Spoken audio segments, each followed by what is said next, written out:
सत श्री अकाल जी। तुसी वेख रहे हो द पंजाब टॉक्स ਅਤੇ मैं सुदीप सिंह ढिल्लों मेज़बानी समेत हाज़र हाँ इस शो के नाल, जिस शो का नाम है स्पैशल रिपोर्ट, विशेष रिपोर्ट, जिहदे अज तुहानूं दस रहे हैं देश विच इस वेले बहुत कुछ हो रहा है। वो कुछ हो रहा है जो ध्यान मंगदा है, तो ध्यान भी अजिहा मंगदा है कि डूंगा ध्यान मंगदा है।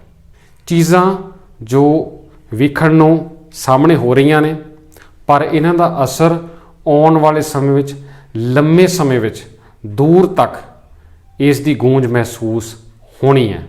प्रमुख खबर, प्रमुख विषय जिहड़ा इस वेले देश विच चल रहा, देश के मीडिया संबंधी NDTV की मालकी किवें तब्दील हुई है, तो इस तब्दीली नाल भारती मीडिया के उपर की असर पैण की संभावना है।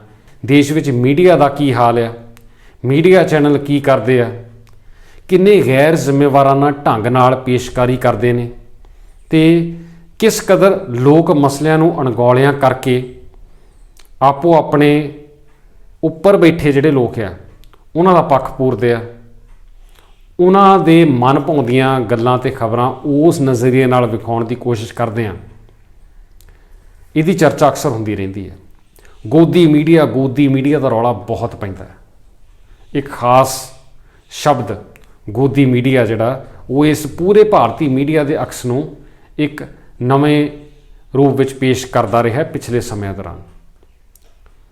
हुण इस संबंधी साडे देश के मीडिया संबंधी एक बहुत वड्डी खबर आई है कि देश का प्रमुख न्यूज़ चैनल NDTV जिहड़ा आ उहदे विच हुण एक वड्डे वपारक घराणे ने हिस्सेदारी खरीद लई है। भाव कि एक तरह नाल सौखे शब्दां च कह लीए, आम बंदे की भाषा च कह लीए तो NDTV जिहड़ा आ वो किसी खास बंदे दे अधीन आ गया है।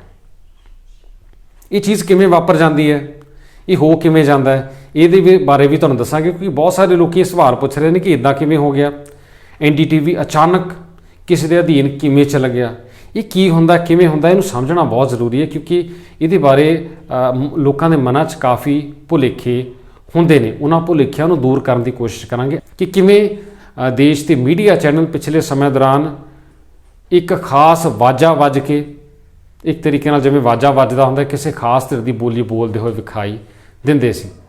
ते साडे देश के बहुत सारे लोगों का एक वड्डे हिस्से का जो सही सोच की गल करते हैं, उन्हों का कहना सी कि NDTV एक चैनल अजिहा आ जिहड़ा बाकी चैनलों नालों वखरा है, कुछ वक्री रिपोर्टिंग करता है। जिहड़ा भारत का मेन स्ट्रीम मीडिया है, प्रमुख मीडिया है, उहदे विचों NDTV इक्को एक बचिया चैनल सी जिहड़ा कहंदे सी कि निरपक्ष खबरां विखाउंदा है ते सही जानकारी पेश करता है, कोई मिर्च मसाला नहीं, कोई कांवा रौली वालियां बहस इस चैनल उत्ते विखाई नहीं सी दिंदियां।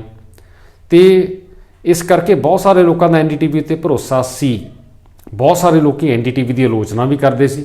वो कहंदे सी कि जिवें बाकी मीडिया चैनल विके होए विखाई दिंदे आ, इहो जिहे इल्ज़ाम लोग लाउंदे सी। सोशल मीडिया उत्ते बहुत सारियां तस्वीरां ते मेम्स जिहड़े सोशल मीडिया की भाषा जानते होणगे उन्होंने पता है कि किवें मजाक के पात्र भी ये सारे भारतीय न्यूज़ चैनल बनते सी, अपनी पेशकारी जरिए अपने अजीबो गरीब प्रोग्राम ते विषयां नूं लैके भारतीय मीडिया आलोचना का शिकार हुंदा रहा है।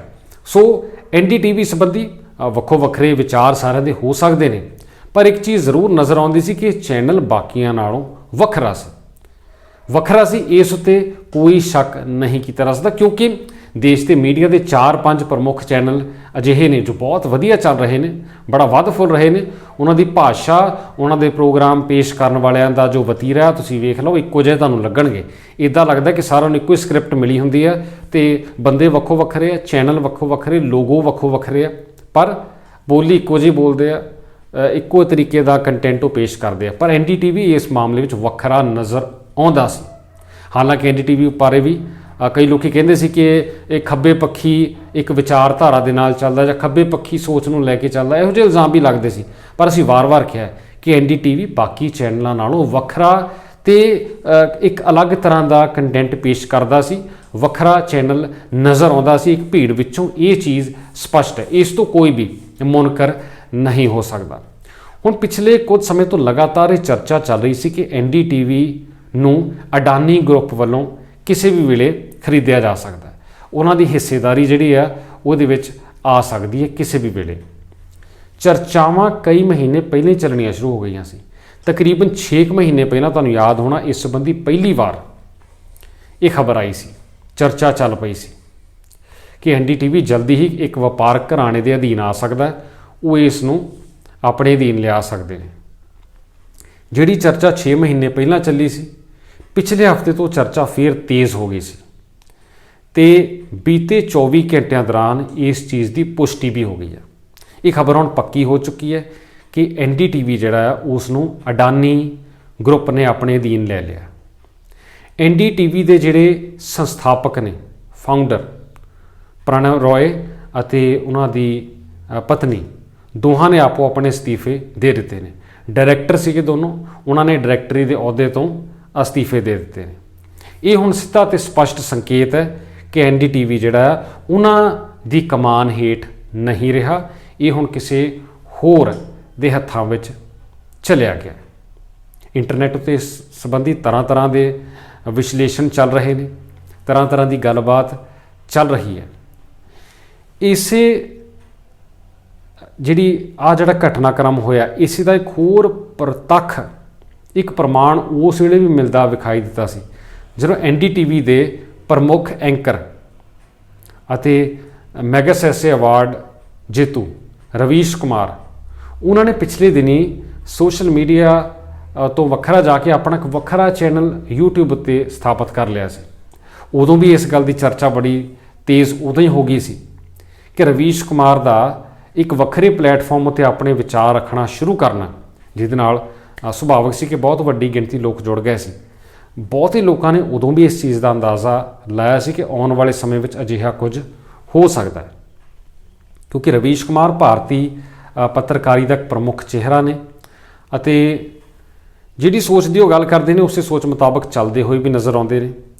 ਤੇ ਜਦੋਂ ਉਹਨਾਂ ਦਾ ਇਸ ਤਰ੍ਹਾਂ ਵੱਖਰੇ ਮੰਚ ਉੱਤੇ ਇੱਕ ਆਪਣਾ ਪ੍ਰਗਟਾਵਾ ਕਰਨ ਦਾ ਕੰਮ ਸ਼ੁਰੂ ਹੋਇਆ ਤਾਂ ਉਦੋਂ ਵੀ ਇਸ ਚੀਜ਼ ਨੂੰ ਹੋਰ ਬਲ ਮਿਲ ਗਿਆ ਸੀ, ਇਸ ਚਰਚਾ ਨੂੰ ਬਲ ਮਿਲ ਗਿਆ ਸੀ ਕਿ ਆਉਣ ਵਾਲੇ ਸਮੇਂ ਦੌਰਾਨ NDTV ਸੰਬੰਧੀ ਕੋਈ ਵੱਡੀ ਖਬਰ ਸਾਹਮਣੇ ਆ ਸਕਦੀ ਹੈ। ਤੇ ਉਹੀ ਖਬਰ ਹੁਣ ਸਾਹਮਣੇ ਆ ਗਈ ਹੈ ਪਿਛਲੇ ਕੁਝ ਘੰਟਿਆਂ ਦੌਰਾਨ।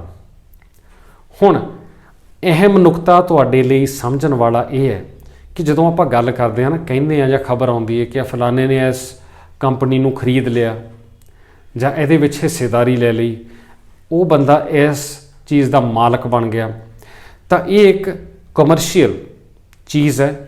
ਇਹਨੂੰ ਇਸ ਨਜ਼ਰੀਏ ਤੋਂ ਵੀ ਸਮਝਣਾ ਬਹੁਤ ਜ਼ਿਆਦਾ ਜ਼ਰੂਰੀ ਹੈ। ਹੁਣ ਕੋਈ ਵੀ ਕੰਪਨੀ ਹੈ, ਕੋਈ ਵੀ ਚੈਨਲ ਹੈ, ਕੋਈ ਵੀ ਸੰਸਥਾ ਹੈ, ਉਹਦਾ ਇੱਕ ਬੋਰਡ ਆਫ ਡਾਇਰੈਕਟਰਸ ਦਾ ਇੱਕ ਗਰੁੱਪ ਹੁੰਦਾ ਹੈ ਜੋ ਉਹਦੀ ਸਾਰੀ ਜ਼ਿੰਮੇਵਾਰੀ ਸੰਭਾਲਦਾ ਹੈ। ਜੋ ਵੀ ਵੱਡੇ ਸੰਸਥਾਨ ਚੱਲਦੇ ਨੇ, ਕੰਪਨੀਆਂ ਚੱਲਦੀਆਂ ਨੇ, ਹਰ ਇੱਕ ਵਿੱਚ ਇਹ ਚੀਜ਼ ਹੁੰਦੀ ਹੈ।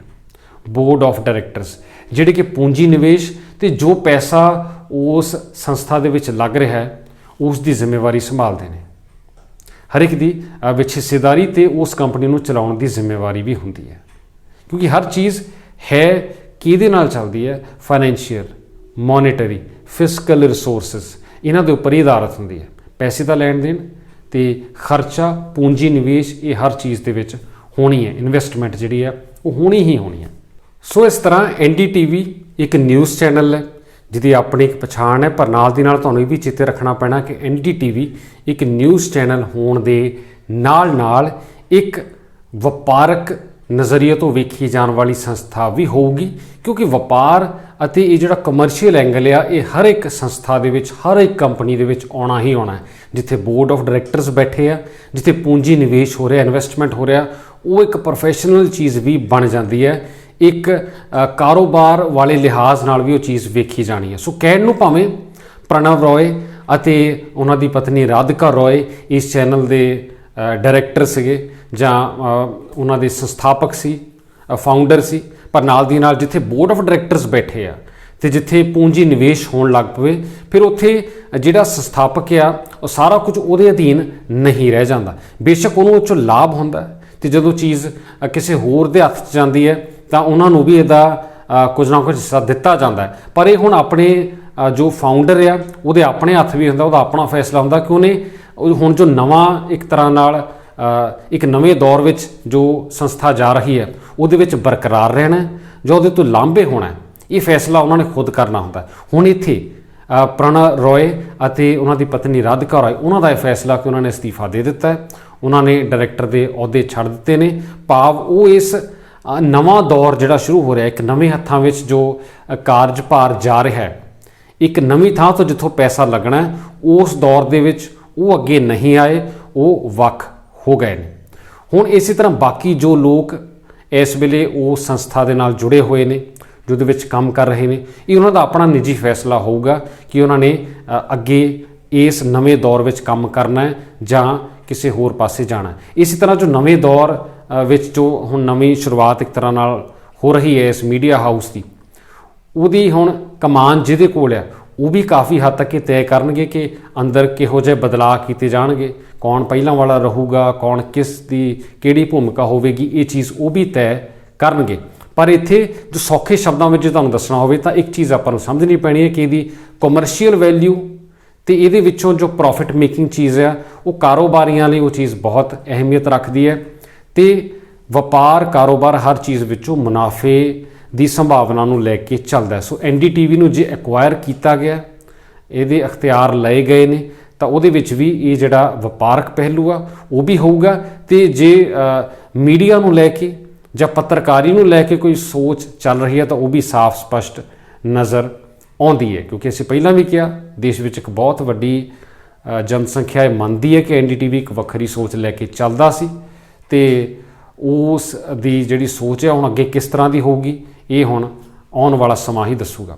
ਤੁਸੀਂ ਕਿਸਾਨੀ ਅੰਦੋਲਨ ਦੇ ਦਿਨ ਚੇਤੇ ਕਰ ਲਓ, ਜਦੋਂ ਕਿਸਾਨੀ ਅੰਦੋਲਨ ਲੱਗਾ ਸੀ ਤਾਂ ਦੇਸ਼ ਦੇ 90% ਪ੍ਰਮੁੱਖ ਮੇਨ ਸਟ੍ਰੀਮ ਮੀਡੀਆ ਚੈਨਲ ਕਿਸਾਨਾਂ ਬਾਰੇ ਅਵਾ-ਤਵਾ ਬੋਲਦੇ ਸੀ, ਕਿਸਾਨਾਂ ਤੇ ਰੋਜ਼ ਇਲਜ਼ਾਮ ਲਾਉਂਦੇ ਸੀ, ਵੱਖਵਾਦੀ ਦੇਸ਼ ਧਰੋਹੀ ਵਿਦੇਸ਼ੀ ਤਾਕਤਾਂ ਤੋਂ ਫੰਡਿੰਗ ਲੈਣ ਵਾਲੇ, ਦੇਸ਼ ਵਿੱਚ ਪਾੜਾ ਪਾਉਣ ਵਾਲੇ, ਬਹੁਤ ਤਰ੍ਹਾਂ ਦੇ ਇਲਜ਼ਾਮ ਇਸੇ ਦੇਸ਼ ਦੇ ਮੀਡੀਆ ਚੈਨਲਾਂ ਨੇ ਲਾਏ ਸੀ। NDTV ਉਦੋਂ ਅਜਿਹਾ ਕੋਈ ਵੀ ਕਿਸਾਨਾਂ ਦੇ ਖਿਲਾਫ ਕੋਈ ਵੀ ਇਹੋ ਜਿਹੀ ਗੱਲ ਨਹੀਂ ਸੀ ਕਰਦਾ, ਬਰਾਬਰ ਅਹਿਮੀਅਤ ਦੇ ਕੇ ਸਰਕਾਰ ਦਾ ਪੱਖ ਵੀ ਸੁਣਿਆ ਜਾਂਦਾ ਸੀ, ਸਰਕਾਰ ਦੀ ਪੱਖ ਵੀ ਜਿਹੜੀ ਆ ਉਹ ਵੀ ਸ਼ਾਮਲ ਕੀਤੀ ਜਾਂਦੀ ਸੀ ਵਿੱਚ ਗੱਲਬਾਤ ਦੇ, ਪਰ ਕਿਸਾਨਾਂ ਪ੍ਰਤੀ ਕੋਈ ਵੀ ਇਹੋ ਜਿਹੀ ਗੱਲ NDTV ਉੱਤੇ ਸੁਣਾਈ ਨਹੀਂ ਸੀ ਦਿੰਦੀ। ਇੱਥੋਂ ਵੀ ਤੁਸੀਂ ਇੱਕ ਅੰਦਾਜ਼ਾ ਲਾ ਸਕਦੇ ਹੋ ਕਿ NDTV ਪਿਛਲੇ ਸਮੇਂ ਦੌਰਾਨ ਕਿਸ ਤਰ੍ਹਾਂ ਦੀ ਪੱਤਰਕਾਰੀ ਜਿਹੜੀ ਆ ਉਹ ਲੋਕਾਂ ਮੂਹਰੇ ਰੱਖਦਾ ਰਿਹਾ। ਵੱਖਰੀ ਸੀ, ਅਸੀਂ ਵਾਰ-ਵਾਰ ਕਿਹਾ ਇਹ ਚੀਜ਼ ਨਜ਼ਰ ਆਉਂਦੀ ਹੈ। ਵੱਖਰੇ ਹੋਣ ਬਾਰੇ ਵੀ ਲੋਕਾਂ ਦੇ ਤਰ੍ਹਾਂ ਦੇ ਵਿਚਾਰ ਨੇ। ਕੋਈ NDTV ਨੂੰ ਸਹੀ ਪੱਤਰਕਾਰੀ ਵਾਲਾ ਚੈਨਲ ਮੰਨਦਾ ਸੀ, ਕਈ ਲੋਕ NDTV ਦੀ ਵੀ ਮੁਖਾਲਫਤ ਕਰਦੇ ਸੀ, ਪਰ ਮੁਖਾਲਫਤ ਆਪਾਂ ਸਾਰੇ ਜਾਣਦੇ ਹਾਂ, ਮੁਖਾਲਫਤ ਹਰ ਕਿਸੇ ਦੀ ਹੁੰਦੀ ਹੈ। ਦੁਨੀਆ 'ਚ ਸ਼ਾਇਦ ਹੀ ਕੋਈ ਵਿਅਕਤੀ ਜਾਂ ਸੰਸਥਾ ਜਾਂ ਕੋਈ ਜਿੰਦਾ ਜਾਗਦਾ ਪ੍ਰਾਣੀ ਹੋਊ ਜਿਹਦੀ ਮੁਖਾਲਫਤ ਨਾ ਹੁੰਦੀ ਹੋਵੇ। ਸੋ ਭਾਰਤ ਦੇ ਮੀਡੀਆ ਲਈ ਇੱਕ ਬਹੁਤ ਵੱਡੀ ਇਹ ਕਾਰਵਾਈ ਹੋਈ ਹੈ ਕਿ NDTV ਦੀ ਮਾਲਕੀ ਜਿਹੜੀ ਆ ਤਬਦੀਲ ਹੋ ਗਈ ਹੈ।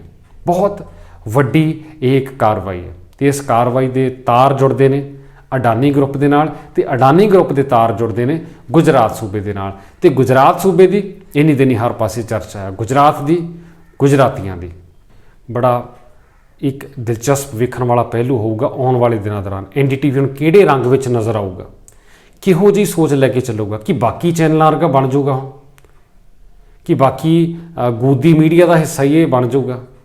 ਹੁਣ ਗੋਦੀ ਮੀਡੀਆ ਬਾਰੇ ਇੱਥੇ ਤੁਹਾਨੂੰ ਇੱਕ ਚੀਜ਼ ਦੱਸ ਦਈਏ ਕਿ ਗੋਦੀ ਮੀਡੀਆ ਜਿਹੜਾ ਲਫ਼ਜ਼ ਆ ਇਹ NDTV ਦੇ ਪ੍ਰਮੁੱਖ ਐਂਕਰ ਰਵੀਸ਼ ਕੁਮਾਰ, ਜਿਨ੍ਹਾਂ ਦਾ ਜ਼ਿਕਰ ਕੀਤਾ ਸੀ ਪਹਿਲਾਂ, ਰਵੀਸ਼ ਕੁਮਾਰ ਵੱਲੋਂ ਹੀ ਪੇਸ਼ ਕੀਤਾ ਗਿਆ ਸ਼ਬਦ ਸੀ। ਉਹਨਾਂ ਨੇ ਇਹ ਲਫ਼ਜ਼ ਦੁਨੀਆ ਨੂੰ ਦਿੱਤਾ ਸੀ ਕਿ ਕਿਵੇਂ ਭਾਰਤ ਦਾ ਮੀਡੀਆ ਜਿਹੜਾ ਗੋਦੀ ਮੀਡੀਆ ਬਣਦਾ ਜਾ ਰਿਹਾ ਹੈ, ਗੋਦੀ ਵਿੱਚ ਖੇਡਦਾ ਹੈ। ਇਹ ਰਵੀਸ਼ ਕੁਮਾਰ ਨੇ ਇਹ ਲਫ਼ਜ਼ ਲੱਭ ਕੇ ਲਿਆਂਦਾ ਸੀ ਗੋਦੀ ਮੀਡੀਆ। ਤੇ ਹੁਣ ਜੋ ਬਦਲ ਰਹੇ ਹਾਲਾਤ ਨੇ, ਗੋਦੀ ਮੀਡੀਆ ਦਾ ਘੇਰਾ ਵੱਧਦਾ ਹੋਇਆ ਵਿਖਾਈ ਦਿੰਦਾ ਹੈ। ਇਹ ਇੱਕ ਬੜੀ ਦਿਲਚਸਪ ਵੇਖਣ ਵਾਲੀ ਚੀਜ਼ ਹੋਊਗੀ ਕਿ ਆਉਣ ਵਾਲੇ ਦਿਨਾਂ ਦੌਰਾਨ NDTV ਅਤੇ ਭਾਰਤ ਦਾ ਮੀਡੀਆ ਹੁਣ ਕਿਹੜੇ ਪਾਸੇ ਨੂੰ ਤੁਰਦਾ ਹੋਇਆ ਵਿਖਾਈ ਦਿੰਦਾ ਹੈ। भारत की पत्रकारिता में स्वर्ण युग तो कभी था भी नहीं, लेकिन आज के दौर की तरह भस्म युग भी नहीं था। भस्म युग से मेरा मतलब है जहां इस पेशे की हर अच्छी बात तेज़ गति से भस्म की जा रही हो। यह दिन भी आना ही था। इस देश में अलग अलग नाम वाले अनेक चैनल हो गए हैं, मगर सब हैं तो गोदी मीडिया ही। उसका परिवेश, उसका इकोसिस्टम, पत्रकारिता का और माहौल सब खत्म कर दिया गया है, मगर पत्रकारिता करने और कराने का दावा भी सब कर रहे हैं। खासकर वो भी कर रहे हैं जो उसी सत्ता का हिस्सा माने जाते हैं, उसी के रूप में देखे जाते हैं, जिसकी ताकत से हर दिन पत्रकारिता इस देश में कुचली ली जा रही है। एनडीटीवी में 26-27 साल गुजारे हैं। इतनी लंबी यात्रा के अपने उतार चढ़ाव भी हैं। अनेक साथी, वरिष्ठ, कनिष्ठ सब शामिल हैं। कितने लोगों ने साथ दिया है। इन अनुभवों के बारे में कभी भी वस्तुनिष्ठ तरीके से नहीं बोला जा सकता, और आज के दिन तो बिल्कुल नहीं, क्योंकि कई बार तथ्यों के साथ भावनाएं मिल जाती हैं और भावनाओं के तूफान में बहुत सारे तथ्य छूट जाते हैं। बेहतर है कि इसे संक्षिप्त ही रहने दिया जाए। जो आदरणीय शख्स हैं उन्हें मैं याद कर ही रहा हूँ। काफ़ी सारी शानदार यादें हैं एनडीटीवी में, अब दोस्तों के बीच सुनने सुनाने के काम आएंगी। मगर आज भी टीवी के बुनियाद में यही है कि जितनी अच्छी टीम होगी उतना अच्छा काम होगा। अभी इस बात को यहीं रहने देता हूँ, कभी किसी और वक्त के लिए, तब जब आप भावुक ना हों, तब जब मैं भावुक ना हूं कि एनडीटीवी छूट रहा है। अगस्त 1996 में एनडीटीवी से औपचारिक रूप से जुड़ा था। अगस्त 1996 में ट्रांसलेटर के रूप में, अनुवादक के रूप में।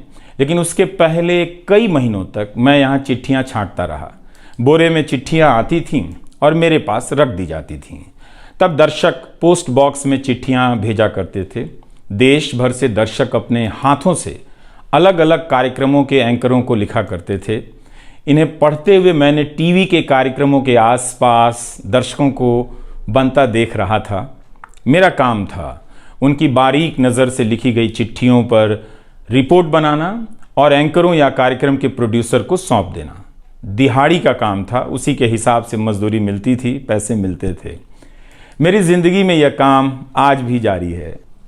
मुझे आपके हवाले करता चला गया। मैं खुद के पास तो रहा ही नहीं, आपके बीच गया तो घर ही नहीं लौटा। शायद अब कुछ वक्त मिलेगा खुद के साथ रहने का। आज की शाम एक ऐसी शाम है जहां चिड़िया को उसका घोंसला नज़र नहीं आ रहा, क्योंकि कोई और उसका घोंसला ले गया है। मगर उसके सामने थक जाने तक एक खुला आसमान ज़रूर नज़र आ रहा है। तो खैर, उसके बाद अनुवादक बना और कई पत्रकारों की रिपोर्ट का अंग्रेज़ी से हिंदी में अनुवाद करता रहा। इसके बाद मैं रिपोर्टर बन गया और फिर मेरी दैनिक रिपोर्ट की अलग यात्रा शुरू होती है। रवीश की रिपोर्ट से काफ़ी कुछ सीखने को मिला। तो इस तरह से यह एनडीटीवी में ही संभव हुआ कि एक चिट्ठी छांटने वाला इसके एक चैनल का ग्रुप एडिटर, समूह संपादक बनता है और आज उसे छोड़ रहा है, इस्तीफा दे रहा है। बहुत बड़ी बड़ी शक्तियाँ पीछे खड़ी हैं इस एक पत्रकार के पीछे। तो स्वाभाविक है कि ये नौबत आनी। उसकी आवाज़ पर धार्मिक नफरतों की आंधी धूल को भर दे, ढक दे, लोकतंत्र को मिटा दे। मगर आप दर्शकों का होना हौसला देता है कि लोकतंत्र भले खत्म हो जाए मगर उसकी चाहत कभी खत्म नहीं होगी। अगर वो दावा करें कि आप तक सही सूचनाएं पहुंचाना चाहते हैं तो इसका मतलब है कि डॉलर अपनी जेब में रखकर आपकी जेब में चवन्नी डालना चाहते हैं। पत्रकार एक खबर लिख दे तो जगत सेठ मुकदमा कर देते हैं और फिर सत्संग में आकर प्रवचन भी देते हैं कि वे पत्रकारिता का भला चाहते हैं। आप दर्शक इतना तो अपना भला समझते होंगे। इसलिए आज मैं अपने संस्थान से ज़्यादा आप दर्शकों को याद करना चाहता हूं। मुझे हमेशा लगता था कि हिंदी का पत्रकार छत क्यों नहीं छुपाता है। ऐसा क्यों है? हिंदी पत्रकारिता के कई श्रेष्ठ संपादकों, पत्रकारों के कार्यों पर निगाह रहती थी। उनकी गहराई हैरान करती थी। फिर भी लगता था कि उनकी बात जमाने तक ठीक से नहीं पहुंची। पेशे के भीतर उन्हें उनकी जगह नहीं दी गई। पत्रकारिता का मतलब अंग्रेजी का पत्रकार होना हो गया। मुझे आपके बीच आकर हमेशा लगा कि आप सरकार को कैसे देखते हैं और मैं उस नज़र से सरकार को देखने लगा। इसी का भरोसा है कि आपकी सक्रियता में ही भारत का लोकतंत्र धड़कता है। शाहीन बाग और किसान आंदोलन की जिद में मुझे सूरज की रोशनी दिखाई देती है। आपको जनता बनते हुए देखा है।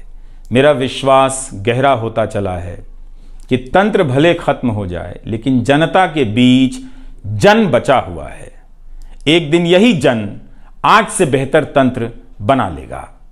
आज कुछ लोगों को यकीन हो गया है कि सारा तंत्र उनके कब्जे में है, अब जन का कोई मोल नहीं। मीडिया को खत्म कर विपक्ष और जनता को खत्म किया जा चुका है। ऐसा सही भी है, मगर यही शाश्वत नहीं है। एक ना एक दिन जब लोग अपनी नफरतों से जर्जर हो जाएंगे, उनकी नफरतें उनके शरीर से दरकने लग जाएंगी। मर्द ही नहीं, मर्दवादियों का कब्जा है। उनकी आक्रामकता के बीच कई बार दम घुटता था। इतनी आक्रामकता के बीच आप रचनात्मक हो ही नहीं सकते, संवेदनशीलता आ ही नहीं सकती। इस पेशे में तमाम महिला सहयोगियों ने मुझे मर्दों की आक्रामकता से बचा लिया। अगर आप इस पेशे में आ रहे हैं, विद्यार्थी हैं, तो हमेशा अपनी महिला सहयोगियों के साथ सलीके से पेश आइए, उनकी काबिलियत को स्वीकार कीजिए, तारीफ कीजिए। मुझे लगा कि चुपचाप किनारे हो जाना चाहिए। धीरे धीरे मेरे नहीं होने की आदत आपको डाल देनी चाहिए। इसलिए कई दिनों से प्राइम टाइम नहीं कर रहा था ताकि आप मुझे कुछ भूल सकें, मगर आप हैं, मानते ही नहीं। हर रात 9 बजे के बाद मैसेज करने लग जाते हैं कि कहाँ हो, बीमार तो नहीं हो, सब ठीक तो है, एनडीटीवी में क्या चल रहा है, आप अच्छे हैं। तो भारत का मीडिया स्पेस बदल चुका है। उन हजारों युवाओं की सोचिए जो पढ़ाई पत्रकारिता की कर रहे हैं, लाखों रुपए लगा रहे हैं, मगर उन्हें काम दलाली का करना पड़ेगा, क्योंकि इसके लिए अब कोई सांस्थानिक जगह नहीं बची है। इसी के बीच जो आने वाले पत्रकार हैं, जो इस वक्त पत्रकार हैं, सभी को जूझना है। आप उस देश के नागरिक हैं जिसने नंगे पांव ब्रिटिश साम्राज्य को घुटने पर झुका दिया। कोई कारण नहीं कि मैं आप पर भरोसा ना करूं कि एक दिन आप गोदी मीडिया की इस गुलामी से बाहर आएंगे। आप हमेशा इस गुलामी में नहीं रह सकते। इसकी गुलामी से आपको लड़ना ही पड़ेगा। यह सबकी लड़ाई है। इस लड़ाई के बिना आप दुनिया में सर उठाकर नहीं चल सकते। आपकी यही पहचान होगी कि आजाद देश के गोदी मीडिया के गुलाम हैं। इसके खतरे की गंभीरता को समझिए। कानून की आड़ में अब अधिकार कुचले जा रहे हैं, अभिव्यक्तियों को रौंदा जा रहा है ताकि सारे अवैध काम वैध नजर आए। इस समय मेरे रास्ते निश्चित नहीं हैं, निश्चित हैं तो सिर्फ हौसला है। उसका भी क्या भरोसा, कभी आसमान में होता है, कभी पाताल में। किसी संस्था के साथ मर्यादाएं बहुत अलग होती हैं, फ्रीलांस और आज़ाद जीवन की अलग। लेकिन इस बार परिवार के साथ थोड़ा वक्त बिताना चाहता हूँ, जीना चाहता हूँ। मैंने इस्तीफ़ा दे दिया है। नमस्कार, मैं रवीश कुमार अब आपको उस चैनल पर सुनाई नहीं देगा। नमस्कार, मैं रवीश कुमार। एनडीटीवी ਦੀ ਮਾਲਕੀ ਵਿੱਚ ਵੱਡਾ ਹਿੱਸਾ ਹੁਣ ਅਡਾਨੀ ਗਰੁੱਪ ਦਾ ਹੋ ਗਿਆ ਤੇ ਅਡਾਨੀ ਗਰੁੱਪ ਗੁਜਰਾਤ ਦੇ ਨਾਲ ਸੰਬੰਧਿਤ ਹੈ ਤੇ ਗੁਜਰਾਤ ਸੂਬੇ ਦੀ ਦਿਨੀ ਹਰ ਪਾਸੇ ਚਰਚਾ ਹੈ। ਗੁਜਰਾਤ ਸੂਬੇ ਦੀ ਚਰਚਾ ਇਸ ਕਰਕੇ ਵੀ ਹੋ ਰਹੀ ਹੈ ਕਿ ਗੁਜਰਾਤ ਸੂਬੇ ਵਿੱਚ ਬਹੁਤ ਵਕਾਰੀ ਜਿਹਦੇ ਉੱਪਰ ਸਭ ਦਾ ਧਿਆਨ ਲੱਗਾ ਹੋਇਆ ਵਿਧਾਨ ਸਭਾ ਚੋਣਾਂ ਦਾ ਅਮਲ ਸ਼ੁਰੂ ਹੋ ਚੁੱਕਾ। ਗੁਜਰਾਤ ਸੂਬੇ ਵਿੱਚ ਜੋ ਵਿਧਾਨ ਸਭਾ ਚੋਣਾਂ ਨੇ ਉਹਦੀ ਹਰ ਪਾਸੇ ਚਰਚਾ ਹੈ। ਇਹ ਚੋਣਾਂ ਬਾਕੀ ਸਾਰੀਆਂ ਚੋਣਾਂ ਨਾਲੋਂ ਵੱਖਰੀਆਂ ਨੇ। ਬਹੁਤ ਕੁਝ ਇਹਨਾਂ ਚੋਣਾਂ ਦੌਰਾਨ ਦਾਅ ਉੱਤੇ ਲੱਗਾ ਹੋਇਆ ਹੈ। ਇਹ ਸੀ ਅੱਜ ਦੀ ਵਿਸ਼ੇਸ਼ ਰਿਪੋਰਟ, ਸਪੈਸ਼ਲ ਰਿਪੋਰਟ ਜਿਸ ਨੂੰ ਤੁਸੀਂ ਦ ਪੰਜਾਬ ਟਾਕਸ ਚੈਨਲ ਉੱਤੇ ਵੇਖ ਅਤੇ ਸੁਣ ਰਹੇ ਸੀ। ਇਹ ਸਾਰੀਆਂ ਗੱਲਾਂ ਬਾਰੇ ਤੁਹਾਡੇ ਕੀ ਵਿਚਾਰ ਨੇ, ਤੁਸੀਂ ਕੀ ਸੋਚਦੇ ਹੋ? ਆਪਣੇ ਵਿਚਾਰ ਸਾਡੇ ਨਾਲ ਜ਼ਰੂਰ ਸਾਂਝੇ ਕਰਿਓ। ਮਨ ਦੇ ਕੀ ਵਲਵਲੇ ਨੇ ਉਹਨਾਂ ਬਾਰੇ ਅੰਦਾਜ਼ਾ ਹੋ ਜਾਂਦਾ। ਸੋ ਤੁਸੀਂ ਆਪਣੇ ਕਮੈਂਟਸ ਰਾਹੀਂ ਆਪਣੀ ਰਾਏ ਸਾਡੇ ਨਾਲ ਸਾਂਝੀ ਕਰ ਸਕਦੇ ਹੋ। ਵਿਸ਼ੇਸ਼ ਰਿਪੋਰਟ ਦਾ ਸਮਾਂ ਇੱਥੇ ਮੁਕੰਮਲ ਹੋ ਰਿਹਾ ਹੈ। ਤੁਸੀਂ ਇਸੇ ਤਰ੍ਹਾਂ ਹੋਰ ਵੀ ਤਾਜ਼ਾ ਤਰੀਨ ਜਾਣਕਾਰੀ, ਖਬਰਾਂ, ਦਿਲਚਸਪ ਵਿਸ਼ਲੇਸ਼ਣ ਅਤੇ ਹਰ ਤਰ੍ਹਾਂ ਦੀ ਤਾਜ਼ਾ ਅਤੇ ਮਿਆਰੀ ਸਮੱਗਰੀ ਲਈ ਇਸੇ ਤਰ੍ਹਾਂ ਵੇਖਦੇ ਰਹੋ, ਜੁੜੇ ਰਹੋ ਦ ਪੰਜਾਬ ਟਾਕਸ ਚੈਨਲ ਦੇ ਨਾਲ। ਦ ਪੰਜਾਬ ਟਾਕਸ ਦੀ ਮੋਬਾਈਲ ਐਪਲੀਕੇਸ਼ਨ ਵੀ ਤੁਹਾਡੇ ਲਈ ਹਾਜ਼ਰ ਹੈ, ਜਿਸ ਨੂੰ ਤੁਸੀਂ ਆਪਣੇ ਐਂਡਰੋਇਡ ਡਿਵਾਈਸ ਉੱਪਰ ਡਾਊਨਲੋਡ ਕਰਕੇ ਦ ਪੰਜਾਬ ਟਾਕਸ ਦੇ ਪ੍ਰੋਗਰਾਮਾਂ ਦੇ ਨਾਲ ਹਰ ਵੇਲੇ ਜੁੜੇ ਰਹਿ ਸਕਦੇ ਹੋ। ਸੋ ਇਸ ਫੇਸਬੁੱਕ ਪੇਜ ਨੂੰ ਵੀ ਤੁਸੀਂ ਤਾਜ਼ਾ ਤਰੀਨ ਅਪਡੇਟਸ ਲਈ ਲਾਈਕ ਅਤੇ ਫੋਲੋ ਕਰ ਸਕਦੇ ਹੋ, ਫੇਸਬੁੱਕ ਪੇਜ ਦ ਪੰਜਾਬ ਟਾਕਸ। ਸੋ ਨਵੀਂ ਸਪੈਸ਼ਲ ਰਿਪੋਰਟ, ਵਿਸ਼ੇਸ਼ ਰਿਪੋਰਟ ਲੈ ਕੇ ਜਲਦ ਹੀ ਤੁਹਾਡੇ ਸਾਹਮਣੇ ਫਿਰ ਹਾਜ਼ਰ ਹੋਵਾਂਗੇ। ਤਦ ਤੱਕ ਲਈ ਇਜਾਜ਼ਤ ਦਿਓ। ਅੱਜ ਦਾ ਇਹ ਵਿਸ਼ੇਸ਼ ਰਿਪੋਰਟ ਦਾ ਅੰਕ ਵੇਖਣ ਲਈ ਤੁਹਾਡਾ ਸਾਰਿਆਂ ਦਾ ਬਹੁਤ ਬਹੁਤ ਧੰਨਵਾਦ। ਸਤਿ ਸ਼੍ਰੀ ਅਕਾਲ। ਤੁਹਾਡੀਆਂ ਗੱਡੀਆਂ ਲਈ ਕਿਸੇ ਵੀ ਤਰ੍ਹਾਂ ਦੀ ਮੁਰੰਮਤ ਜਾਂ 4 ਵੀਲਰ ਹੈਲਪਲਾਈਨ ਜੇਕਰ ਤੁਸੀਂ ਭਾਲ ਰਹੇ ਹੋ ਤਾਂ ਸੰਪਰਕ ਕਰੋ ਤੁਹਾਡੇ ਆਪਣੇ ਸ਼ਹਿਰ ਵਿਨੀਪੈਗ 'ਚ ਟਾਊਨ ਆਟੋ ਬਾਡੀ ਵਿਖੇ। ਸਤਿ ਸ੍ਰੀ ਅਕਾਲ ਜੀ, ਮੇਰਾ ਨਾਮ ਹੈਗਾ Shamsher Singh, town Auto body ਤੋਂ। ਰੱਬ ਨਾ ਕਰੇ ਤੁਹਾਡੀ ਗੱਡੀ ਨੂੰ ਕੁਝ ਹੋ ਜਾਂਦਾ ਵਾ ਤੇ ਤੁਸੀਂ ਸਿੱਧਾ ਟਾਊਨ ਆਟੋ ਬਾਡੀ ਤੇ ਆਓ। ਅਸੀਂ ਇੱਥੇ ਇਹ ਸਾਡੀ ਜਿਹੜੀ ਸ਼ਾਪ ਹੈਗੀ ਡਾਇਰੈਕਟ ਰਿਪੇਅਰ ਸ਼ਾਪ ਹੈਗੀ ਆ। ਅਸੀਂ ਆਪਣੇ ਆਪ ਹੀ ਐਮਪੀਏ ਨੂੰ ਕਾਲ ਕਰਕੇ ਤੁਹਾਡੀ ਗੱਡੀ ਦਾ ਕਲੇਮ ਖੋਲ੍ਹ ਦਿੰਦੇ ਹਾਂ ਤੇ ਤੁਹਾਡੀ ਗੱਡੀ ਦਾ ਐਸਟੀਮੇਟ ਬਣਾ ਕੇ ਐਮਪੀਏ ਨੂੰ ਭੇਜ ਦਿੰਦੇ ਹਾਂ। ਕੋਈ ਵੀ ਤੁਹਾਡੀ ਗੱਡੀ ਤੇ ਸਕ੍ਰੈਚ, ਡੈਂਟ ਜਾਂ ਕੋਈ ਤੁਹਾਡੀ ਗੱਡੀ ਦੇ ਕੋਈ ਸ਼ੀਸ਼ੇ ਤੋੜ ਗਿਆ ਵਾ, ਤੁਸੀਂ ਸਾਨੂੰ ਕਾਲ ਕਰੋ, ਅਸੀਂ ਆਪਣੇ ਆਪ ਹੀ ਗਲਾਸ ਕਲੇਮ ਖੋਲ੍ਹ ਲੈਂਦੇ। ਇਹ ਸ਼ਾਪ ਜਿਹੜੀ ਆ ਇਹ ਐਮਪੀਏ ਦੀ ਕ੍ਰੈਡਿਟਡ ਸ਼ਾਪ ਹੈਗੀ ਆ ਵਾ। ਅਸੀਂ ਸਿੱਧੀ ਡਾਇਰੈਕਟ ਬਿਲਿੰਗ ਕਰਦੇ ਹਾਂ ਐਮਪੀਏ ਨੂੰ। ਇੱਥੇ ਅਸੀਂ ਆਪ ਹੀ ਗਲਾਸ ਕਲੇਮ ਵੀ ਖੋਲ੍ਹਦੇ ਹਾਂ। ਤੁਹਾਨੂੰ ਗਲਾਸ ਕਲੇਮ ਖੋਲ੍ਹਣ ਦੀ ਫੋਨ ਦੀ ਲੋੜ ਨਹੀਂ ਹੈਗੀ, ਅਸੀਂ ਆਪਣੇ ਆਪ ਇੱਥੇ ਗਲਾਸ ਕਲੇਮ ਖੋਲ੍ਹਦੇ। ਜਦੋਂ ਤੱਕ ਤੁਹਾਡੀ ਗੱਡੀ ਇੱਥੇ ਸ਼ਾਪ ਤੇ ਰਹੂਗੀ ਉਦੋਂ ਤੱਕ ਅਸੀਂ ਕਾਰ ਰੈਂਟਲ ਵੀ ਦੇਵਾਂਗੇ। ਵੈਨਾਂ, ਟਰੱਕ, SUV ਕੋਈ ਵੀ ਤੁਹਾਨੂੰ ਕਾਰ ਰੈਂਟਲ ਵੀ ਚਾਹੀਦੀ ਹੋਈ ਅਸੀਂ ਕਾਰ ਰੈਂਟਲ ਵੀ ਤੁਹਾਨੂੰ ਦੇਵਾਂਗੇ। ਆਪਣੀ ਸ਼ਾਪ ਲੋਕੇਸ਼ਨ ਹੈਗੀ ਆ 64 ਸਾਲਟਰ ਸਟਰੀਟ ਵਿਨੀਪੈਗ ਦੇ ਵਿੱਚ। ਜਿਵੇਂ ਤੁਹਾਨੂੰ ਪਤਾ ਹੀ ਹੈ ਸਨੋ ਆ ਰਹੀ ਹੈ ਵਿਨੀਪੈਗ ਦੇ ਵਿੱਚ, ਉਵੇਂ ਤੁਹਾਡੇ ਲਈ ਅਸੀਂ ਵਿੰਟਰ ਟਾਇਰ ਪ੍ਰੋਗਰਾਮ ਲੈ ਕੇ ਆਏ। ਐਮਪੀਏ ਦਾ ਵਿੰਟਰ ਟਾਇਰ ਪ੍ਰੋਗਰਾਮ ਆ, ਉਹਦੇ ਵਿੱਚ $2000 ਤੱਕ ਤੁਹਾਨੂੰ ਐਮਪੀ ਹੀ ਲੋਨ ਦਿੰਦੀ ਆ। ਵਿੰਟਰ ਟਾਇਰ ਪ੍ਰੋਗਰਾਮ ਵਿੱਚ ਅਲੋਏ ਵੀਲਸ, ਟਾਇਰ ਅਲਾਈਨਮੈਂਟ ਤੁਸੀਂ ਕਰਵਾ ਸਕਦੇ ਹੋ। ਕੋਈ ਵੀ ਤੁਹਾਨੂੰ ਜਾਣਕਾਰੀ ਦੀ ਲੋੜ ਆ ਤੁਸੀਂ ਸਾਨੂੰ ਜਦੋਂ ਮਰਜ਼ੀ ਫੋਨ ਕਰ ਲਓ 2044211300 ਤੇ, ਜਾਂ ਤੁਸੀਂ ਸਾਡੀ ਵੈਬਸਾਈਟ ਤੇ ਜਾ ਲਓ www.townautobody.ca। ਉਹਦੇ ਵਿੱਚ ਤੁਸੀਂ 24/7 ਲਾਈਵ ਚੈਟ ਤੁਸੀਂ ਏਜੰਟ ਦੇ ਨਾਲ ਕਰ ਸਕਦੇ ਹੋ। Thank you. ਹਾਂਜੀ, ਸਤਿ ਸ੍ਰੀ ਅਕਾਲ ਜੀ। ਮੇਰੀ ਗੱਡੀ ਦਾ ਇੱਥੇ ਇੱਕ ਡੈਂਟ ਜਿਹਾ ਪੈ ਗਿਆ ਸੀਗਾ। ਉਸ ਤੋਂ ਬਾਅਦ ਮੈਂ ਇਹਨਾਂ ਕੋਲ ਟਾਊਨ ਆਟੋ ਬਾਡੀ ਵਾਲਿਆਂ ਕੋਲ ਆਇਆ ਤੇ MPI ਤੋਂ ਕਲੇਮ ਲੈਣ ਤੋਂ ਬਾਅਦ ਇਹਨਾਂ ਕੋਲ ਗੱਡੀ ਆਪਾਂ ਨੇ ਰੱਖ ਦਿੱਤੀ ਤੇ ਥੋੜੀ ਦਿਨਾਂ ਦੇ ਵਿੱਚ ਇਹਨਾਂ ਨੇ ਗੱਡੀ ਮੇਰੀ ਪੂਰੀ ਚੰਗੀ ਤਰ੍ਹਾਂ ਮੁਕੰਮਲ ਕਰਕੇ ਸਹੀ ਕਰਕੇ ਦੇ ਦਿੱਤੀ ਹੈ ਤੇ ਨਾਲ ਦੀ ਨਾਲ ਇਹਨਾਂ ਨੇ ਗੱਡੀ ਦੀ ਮੇਰੀ ਦੀ ਡਿਟੇਲਿੰਗ ਵੀ ਕਰਤੀ, ਧੋਤੀ ਤੇ ਗੱਡੀ ਪੂਰੀ ਲਿਸ਼ਕਾਤੀ ਤੇ ਬਹੁਤ ਵਧੀਆ ਜਿਹੜੀ ਆ ਕਸਟਮਰ ਸਰਵਿਸ ਵੀ ਦਿੰਦੇ ਨੇ। ਤੇ ਜੇਕਰ ਤੁਹਾਨੂੰ ਉਸ ਟਾਈਮ ਤੇ ਜੇਕਰ ਤੁਹਾਡੀ ਗੱਡੀ ਖਰਾਬ ਹੋਈ ਹੈ ਤੇ ਕੋਈ ਰੈਂਟਲ ਗੱਡੀ ਤੁਸੀਂ ਚਲਾਉਣ ਨੂੰ ਲੈਣੀ ਹੈ ਤੇ ਉਹ ਵੀ ਜਿਹੜੀ ਹੈ ਤੁਹਾਨੂੰ ਪ੍ਰੋਵਾਈਡ ਕਰ ਦਿੰਦੇ ਨੇ। ਮੈਂ ਤੁਹਾਨੂੰ ਹਾਈਲੀ ਰਿਕਮੈਂਡ ਕਰਾਂਗਾ ਵਿਨੀਪੈਗ ਏਰੀਆ ਦੇ ਵਿੱਚ ਜਾਂ ਤੁਸੀਂ ਕਿਸੇ ਹੋਰ ਲਾਗ ਪਾਸ ਦੇ ਏਰੀਆ ਦੇ ਵਿੱਚ ਤੁਹਾਡੀ ਗੱਡੀ ਹੈ ਖਰਾਬ ਹੁੰਦੀ ਹੈ, ਤੁਸੀਂ ਇਹਨਾਂ ਕੋਲ ਪਹੁੰਚੋ ਤੇ ਬਹੁਤ ਹੀ ਵਧੀਆ ਸਰਵਿਸ ਤੇ ਜਲਦੀ ਜਿਹੜੀ ਤੁਹਾਨੂੰ ਆ ਤੁਹਾਡੀ ਗੱਡੀ ਚਲਦੀ ਕਰਕੇ ਦੇ ਦਿੰਦੇ ਨੇ। ਥੈਂਕ ਯੂ ਜੀ। ਸਰਵਿਸ ਦਾ ਲਾਭ ਉਠਾਉਣ ਲਈ ਹੁਣੇ ਕੰਟੈਕਟ ਕਰੋ Town Auto Body 64 Salter Street Winnipeg MB Canada Manitoba. ਸਾਡਾ ਕੰਟੈਕਟ ਨੰਬਰ ਹੈ +1204 421 1300।